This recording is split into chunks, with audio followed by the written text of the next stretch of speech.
ازاي ده؟ كنت شايلها اتسحر بيها. اتسحر ايه؟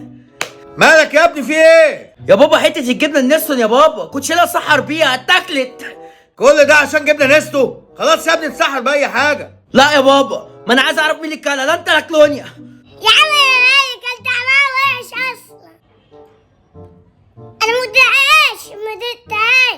كان طعمها وحش اصلا. اهو يا بابا، اهو يا بابا، هو اللي كلها. خد يا. بيقول لك ما دقتهاش يا حمار، ما دقتهاش. لا يا بابا، في الاول قال كان طعمها وحش يبقى اكلها. وانا مالي، وانا اللي كلتها. انا داخل انام. اتصرف معاه بقى. هي بقت كده يا جدعان؟ تاني يوم رمضان بياكلوا الاكل بتاع السحور بتاعي.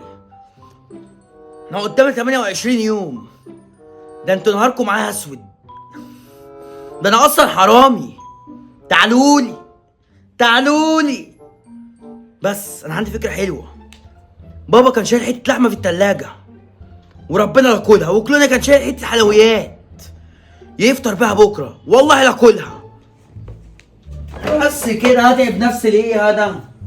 مخبين ايه دول؟ حلوة اوي كده. شوفوا هيفطروا بكره بقى. يبقى قابلوني لو سبت لكم حاجه في البيت تاني.